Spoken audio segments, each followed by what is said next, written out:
Hello, my name is Jim Stobe. I am here today to tell you about a new method of travel that is becoming more and more popular with today's young and fashionable folk. Let me tell you a little about myself before we get to our main topic. I'm 27 years old, and at my age, I've kind of come to a point where when I travel, I want to travel in style. I want to get there fast, and I want to feel very comfortable. And so therefore this new method is something I will now showcase to you. As you can see, I have an upscale apartment with a piano and generally chic atmosphere. My apartment has a 60s debonair feel to it. And my ride, well, at the minimum, it's very classic. So here's the situation. It is today, December 20th, 2011, in Seattle, Washington. On the 23rd, I'm required at a social event in Colorado, a gathering of hoi polloi and society types, my family. And so, the question is, how to get from here to there in such a time. I will now go into detail the methods I will use and the routes I will take to arrive on time, or at worst fashionably late, in style, in a good mood, not stressed out from traffic and having my shoes searched for explosives. For short distances, of course, it makes total sense to travel in this elegant 1989 Jaguar XJ6, something you might have seen Frank Sinatra in. However, for interstate travel, I am left no choice. The method of travel I plan on using is known as cargo freight train riding. I will now detail the various accoutrements I will be bringing along with me on this trip. A reasonably warm sleeping bag. A crude and yet fashionably colored pack. Just pair with a little green, i.e., and we fit right in. A comfortable one-piece fleece jumpsuit to be worn underneath this one-piece cotton jumpsuit. And while this one-piece cotton jumpsuit does come off as a bit crude and forlorn, might I add that very many famous movie stars and musicians have worn this exact outfit in a lot of halfway decent to pretty good music videos. A Tommy Hilfiger down vest, both elegant and warm, to be worn both upon arrival at the destination and also to be donned in the case of accostation by the bull. We take off the coveralls, put on the vest, and voila. You look like a totally different dude than somebody called the cops on. I'd like to add that this jumpsuit is but a chrysalis to be removed, revealing a metamorphosized person with an entirely different outfit on under it. Who knows what could be under there? As I'm sure you may have guessed, not everyone finds this activity quite as elegant and interesting as others. And for those humorless souls, we must adapt enough to have a simple disguise. That's all.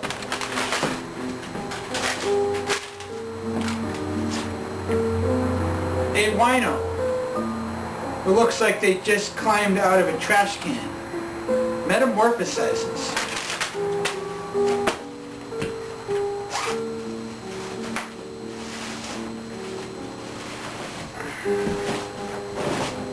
An entirely new person emerges. That more or less concludes what's going in the pack. But what really makes this trip fabulous and worthy of the Steve Wynn signature or perhaps Donald Trump's, I would say would be the culinary choices which will be brought and enjoyed throughout the entirety of the trip. An assortment of fine cheese, snack meats, and crackers, a mid-grade French red wine, a delicious Italian grapefruit soda, a fresh baguette, Milanos, a smashable milk orange, and Galliano. Later this evening, in the darkest hours of the night, I will steal into the Union Pacific Argo train yard and board a train that will proceed south to Portland, where it will change crew and then make an abrupt 90-degree turn along the Columbia River Gorge to Hermiston, where it will then proceed southeast. Like a large steel worm burrowing into the interior of the country, the train will rampage through Boise and then snake its way along the Snake River Plain to Pocatello. At this point, the trip will be about half over. This should take about 30 hours to get to Pocatello. The train will then cross into Wyoming and roughly parallel I-80 for 350 miles to Cheyenne. One more train south will have us safely in Denver, I estimate in the morning of the 23rd. Right on time. I have now given you the basic details of the task I will undertake once darkness has completely covered the landscape on this solstice night in one of America's most glum cities. Until then, I've been invited to have an aperitif and canopies at the local martini bar. 2,100 hours. A decent selection of private rail cars await being hooked together to depart south. I got down here a little bit early, you know, I don't like to rush, but all indications are that the train that usually leaves at this time is being pieced together right now. The darkness of this yard, there are so many different private coaches to choose from. I like the look of this one. A hiss of brakes can only mean one thing. This vacation is about to start. I have upgraded to a sleeper car to ride in comfort through the night. Look at this. This has got to be nice. Look at the interior of this place.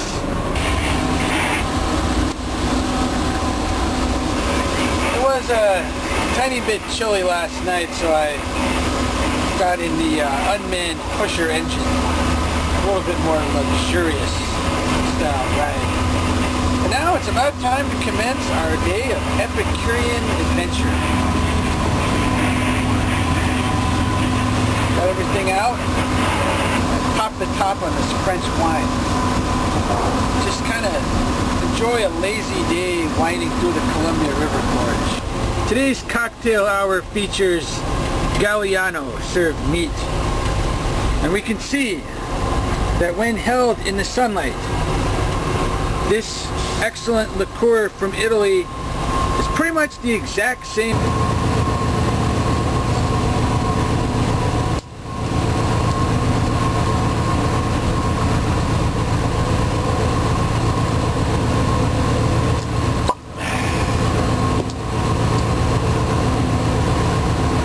As a dilettante of flavor pairings, I must declare that these camembert and prosciutto mini sandwiches, International Hotel and Tower, are quite correctly a pairing of flavors with this 2009 French Bordeaux. We The scenery along the lower Columbia River Gorge is also decent. Certainly looks like an excellent place for a summer home, or maybe a houseboat. Millions of salmon make their way up this river every year on their endless quest to spawn at the mouth, before being caught, smoked, and made into delectable hors d'oeuvres. I continue with another mini sandwich of baguette, camembert, and salchichon.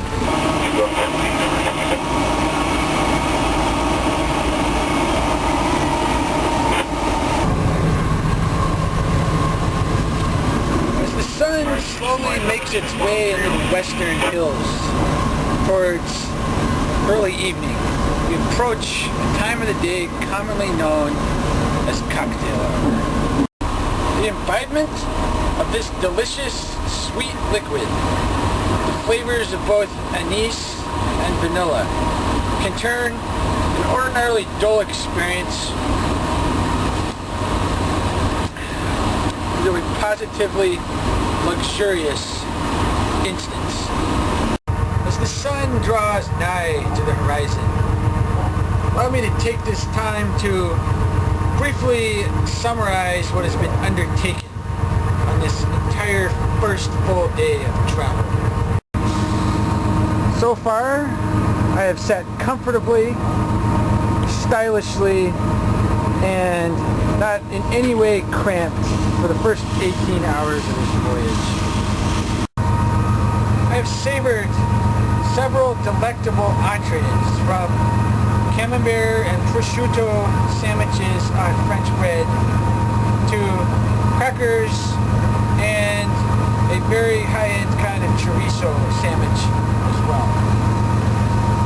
After this, I enjoyed fine French wine and imbibed the poignant, hazy liqueur Galliano.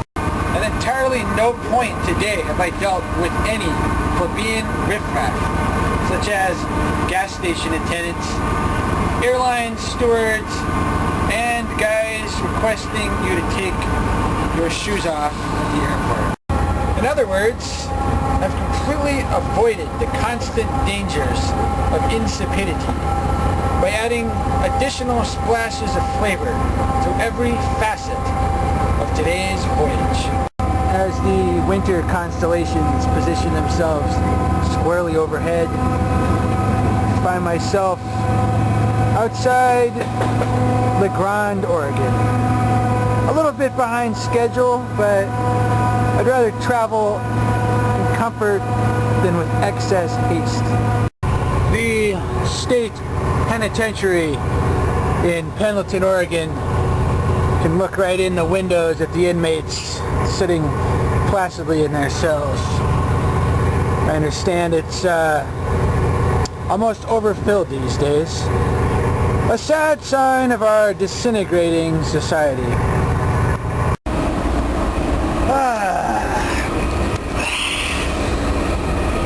Yes, what a satisfying sleep in my private coach. Basically a fairly uneventful evening going to Idaho.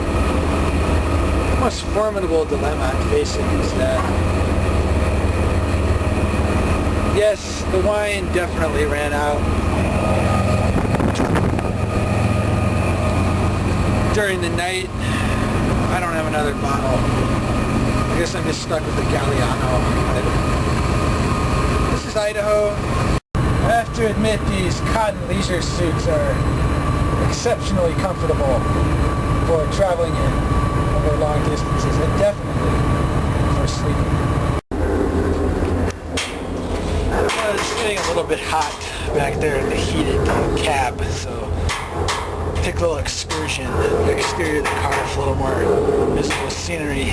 This is Pocatello. There's not enough time to get off. It's kind of a backwards, hick kind of town anyway.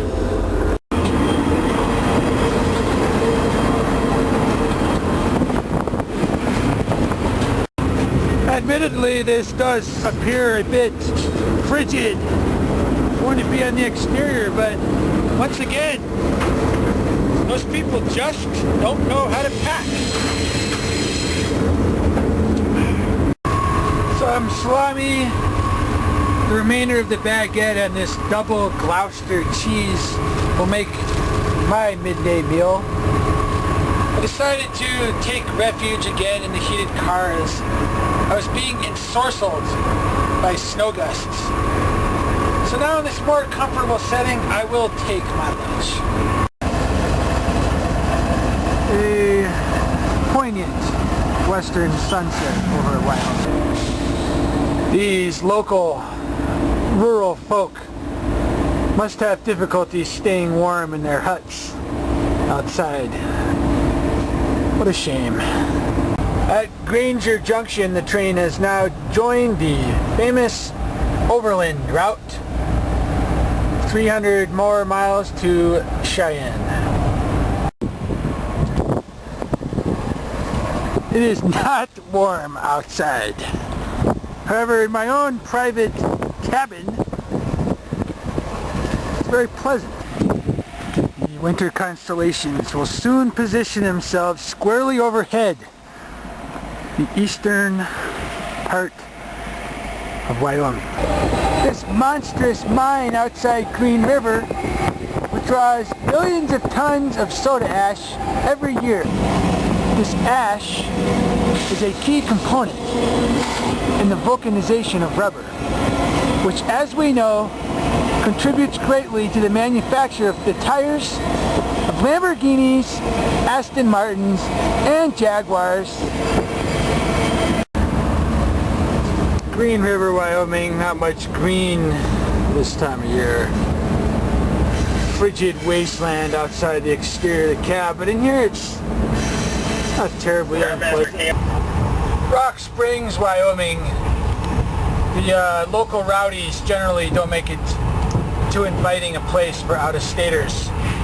It's probably the best view of the city you can get. Just blazing right through. Train cruises through Laramie in the darkest hours of the night, festively lit up by the Westerners. The Dino Nobel explosives plant is the indicator that the trip is about over. About to arrive in Cheyenne, where I have a private chauffeur waiting to pick me up.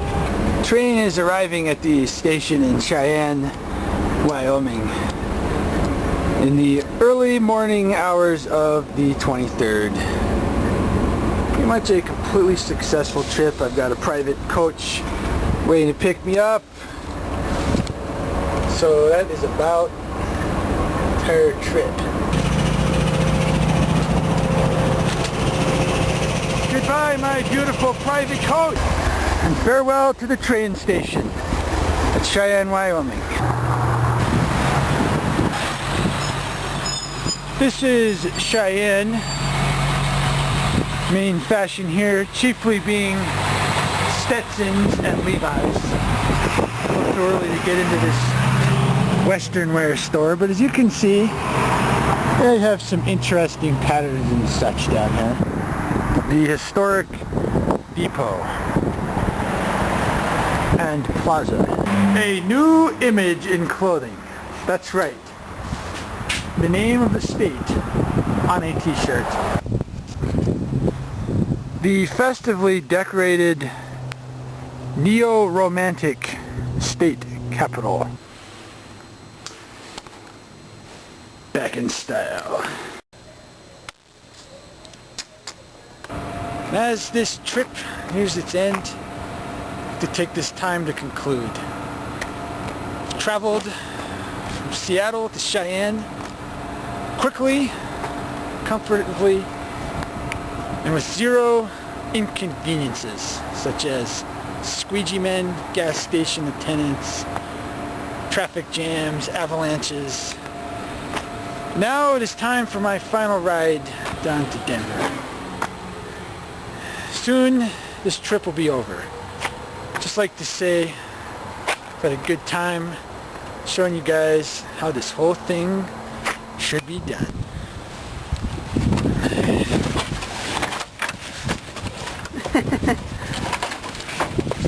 There you go.